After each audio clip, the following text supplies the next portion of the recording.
ನಮ್ಮ ಪೂರ್ತಿ ಜೀವನದಲ್ಲಿ ಕಲಿಯೋ ಪಾಠನ ಕ್ರೀಡೆಗಳಲ್ಲಿ ಬೇಗನೆ ಕಲಿಬಹುದು. ಕೆಳಗೆ ಬಿದ್ದರೆ ನಾವೇ ಎದ್ದೊಳ್ಬೇಕು, ಎತ್ತಕ್ಕೆ ಯಾರೂ ಬರಲ್ಲ. ನಮ್ಮ ಸಾಮರ್ಥ್ಯನ ನಾವು ಕಂಡುಕೊಳ್ಬೋದು ಮತ್ತು ಹೆಚ್ಚಿಸ್ಕೊಳ್ಬಹುದು.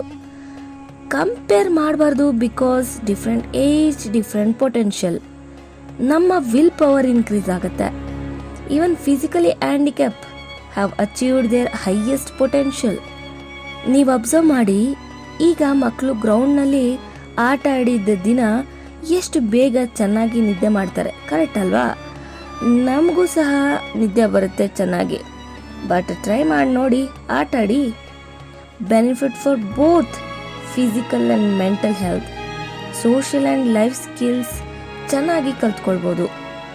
ಟೀಮ್ ವರ್ಕ್ ಮಾಡೋದು ಹೇಗೆ, ಟೀಮ್ ಬಿಲ್ಡ್ ಮಾಡೋದು ಹೇಗೆ, ಲೀಡರ್ಶಿಪ್ ಸ್ಕಿಲ್ಸ್, ಡಿಸಿಪ್ಲೈನ್ ಮತ್ತು ರೆಸ್ಪಾನ್ಸಿಬಿಲಿಟಿ, ಮೇಯ್ನಾಗಿ ಸೋಷಿಯಲ್ ಇಂಟ್ರಾಕ್ಷನ್ ಆ್ಯಂಡ್ ಫ್ರೆಂಡ್ಶಿಪ್. ಮತ್ತು ಇನ್ನೊಂದು ಇಂಪಾರ್ಟೆಂಟ್ ಏನು ಅಂತಂದರೆ ಪ್ರಾಬ್ಲಮ್ ಸಾಲ್ವಿಂಗ್ ಸ್ಕಿಲ್ಸ್ ಸಹ ಕಲ್ತ್ಕೊಳ್ಬೋದು. ರೂಲ್ಸ್ ಆ್ಯಂಡ್ ರೆಗ್ಯುಲೇಷನ್ಸ್ನ ಫಾಲೋ ಮಾಡಿಕೊಂಡು ಹೇಗೆ ಗೋಲ್ಸ್ನ ಅಚೀವ್ ಮಾಡೋದು ತುಂಬಾ ಕಲಿಸುತ್ತೆ. So join your kids to any sport which they like. Also, if possible, you also start playing any physical game.